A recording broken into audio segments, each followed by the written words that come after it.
तो hello student, welcome back to another class of Emami free smart classes. ये भी एक पॉडकास्ट वीडियो है। तो पिछली वीडियो में हमने क्या पढ़ा था, हमने यहाँ तक पढ़ लिया था।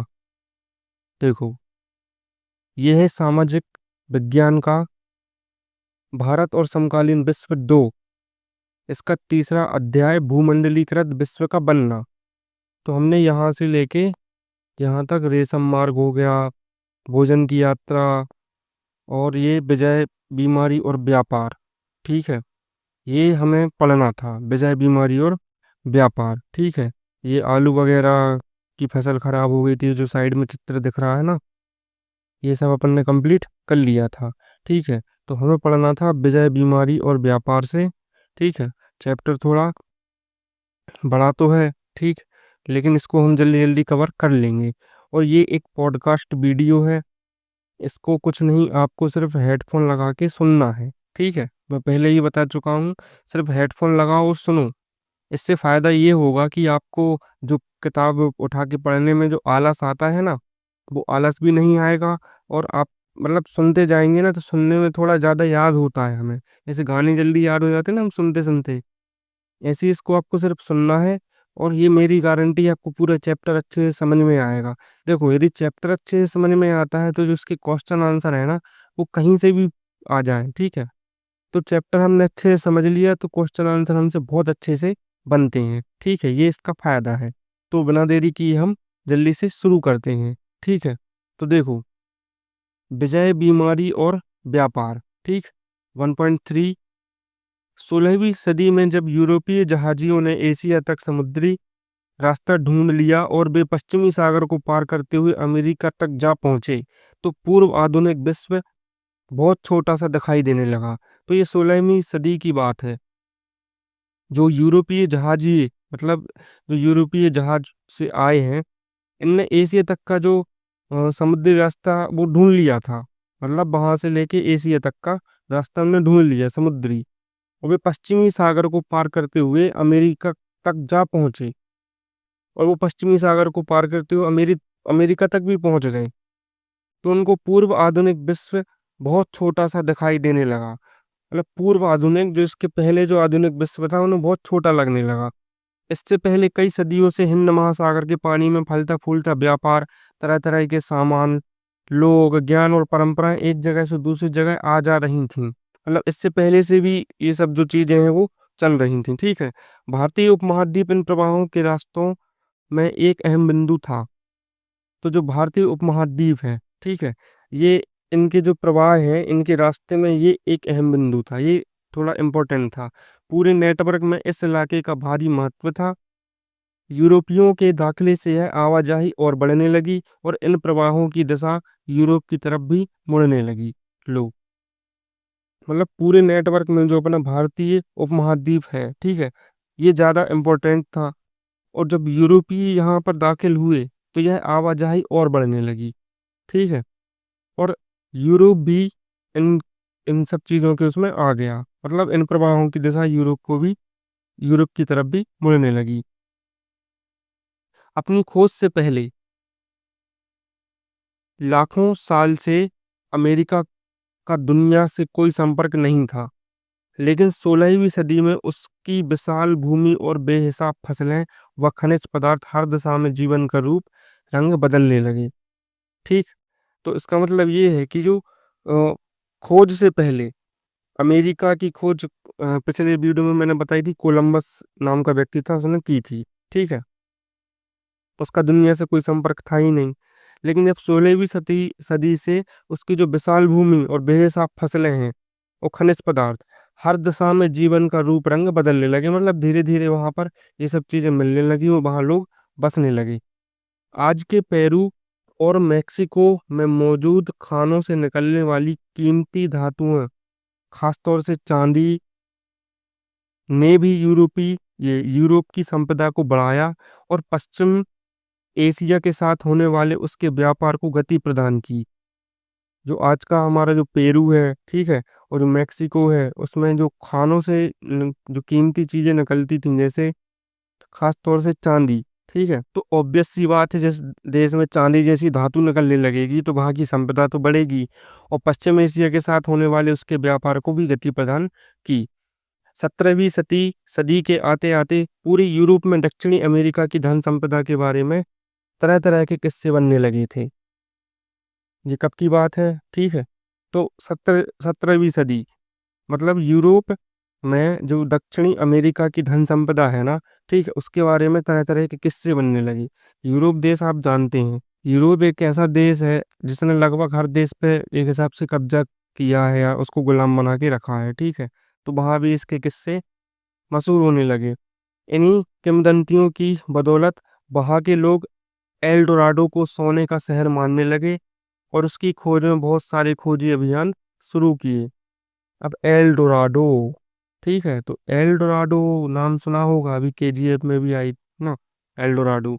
तो जो ये किंवदंतियां फैल रही थी, किंवदंतियां मतलब होती हैं एक कथा टाइप की, ठीक है, तो उसकी बदौलत वहां के लोग एल डोराडो को एक सोने का शहर मानने लगे।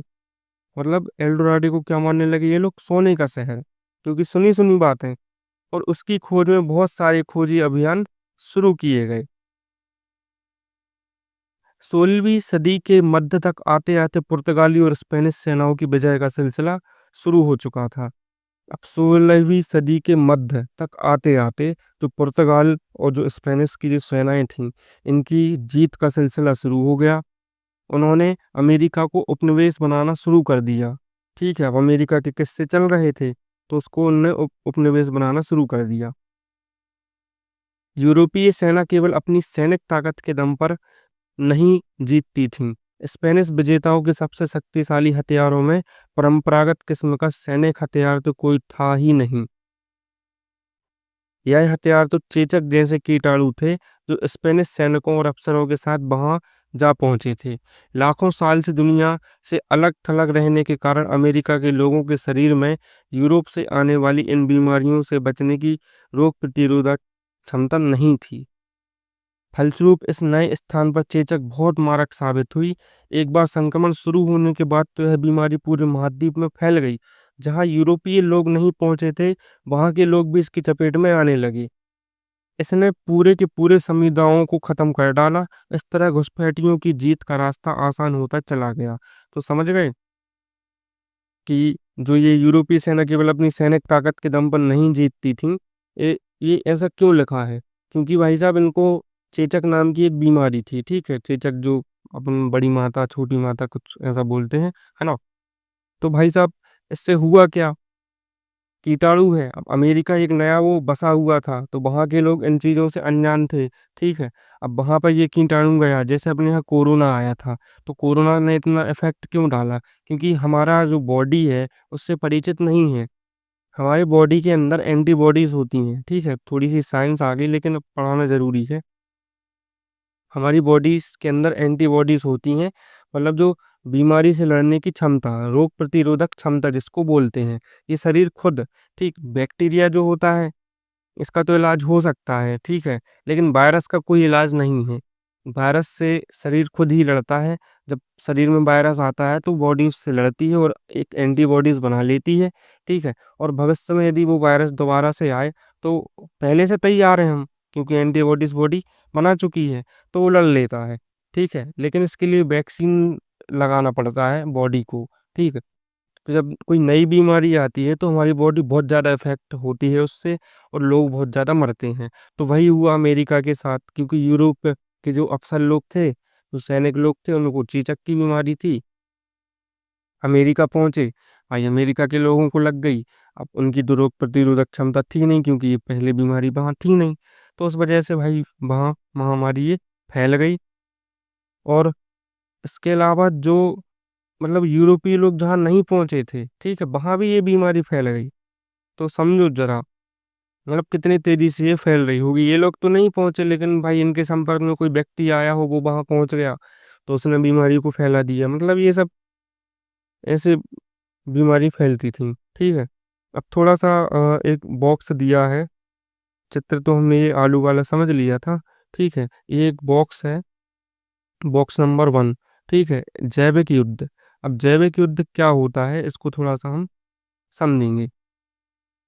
तो न्यू इंग्लैंड स्थित मैसाचुसेट्स बे कॉलोनी के पहले गवर्नर जॉन बिनथॉर्प ने मई 1634 में लिखा था कि छोटी चेचक उपनिवेशकारों के लिए ईश्वर का वरदान है। देसी जनता छोटी चेचक के कारण लगभग पूरी खत्म हो चुकी थी। इस तरह परमेश्वर ने हमारी मिल्कियत पर हमें मालिकाना दे दिया। मतलब जैविक युद्ध का मतलब ये है कि बीमारी फैलाओ, लोगों को मार दो। सीधी सी बात है भाई, ये लोग तो उस बीमारी से परिचित हैं, इनको तो कुछ नहीं होता। अभी आपको छोटी माता हो जाए तो भाई इलाज है उसका, ठीक है। लेकिन जो नए लोग होते हैं वो इससे परिचित नहीं होते, उनकी बॉडी परिचित नहीं होती, वहाँ के लोग मरने लगे। तो उनने जो ये नाम लिखा है, ठीक है, गवर्नर जॉन बिनथॉर्प, ठीक है, इनने ऐसा लिखा है कि भाई उपनिवेशकार जो है, उपनिवेशकार का मतलब होता है किसी दूसरे देश में जाके निवेश करने वाले, ठीक है।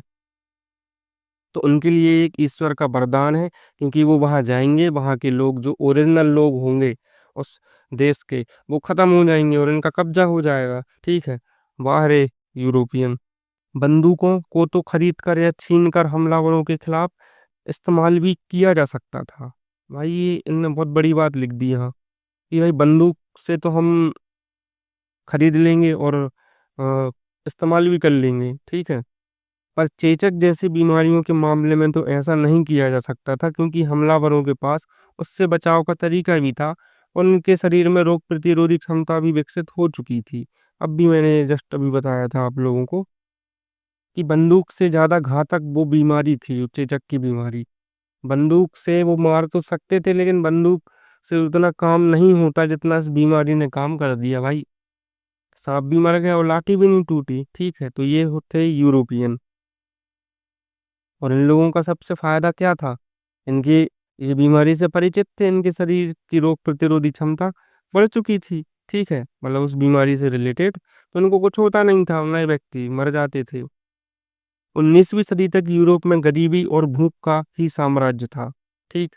और शहरों में बेहिसाब भीड़ थी और बीमारियों का बोलबाला था। धार्मिक टकराव आम थे, धार्मिक असंतुष्टों को कड़ा दंड दिया जाता था। इस वजह से हजारों लोग यूरोप से भागकर अमेरिका जाने लगे।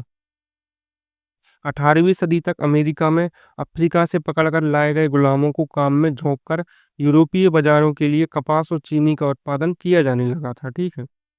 तो 19वीं सदी तक क्या हुआ, जो यूरोप में जो गरीबी और भुखमरी बहुत फैली हुई थी, साथ साथ बीमार भी लोग बहुत थे वहां पर, ठीक है। और जनसंख्या ज्यादा थी, भीड़ थी बहुत ज्यादा, ठीक है। और धार्मिक टकराव, उस टाइम धार्मिक टकराव बहुत होते थे, अलग अलग धर्म के लोग हैं आपस में ही लड़ते रहते थे, ठीक।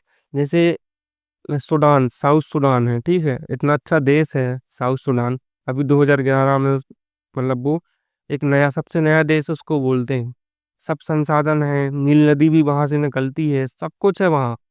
लोग भी अच्छे खासे 6-6 7-7 फुट के हैं, ठीक है। मतलब चाहे तो वो फुटबॉल या मतलब कुछ भी कर सकते हैं, फिर भी वो गरीब है देश साला, ठीक है। तो गरीब देश होने का कारण है एक तो वहाँ करप्शन है, दूसरी चीज वहाँ के लोग आपस में लड़ते रहते हैं, क्योंकि वहाँ की जो 80% पॉपुलेशन है वो मतलब कि क्रिश्चियन है, ठीक है। और उसके अलावा 64-65 से भी ज्यादा ट्राइब्स हैं, उनकी भी अलग अलग धार्मिक मान्यताएं हैं, लैंग्वेज हैं।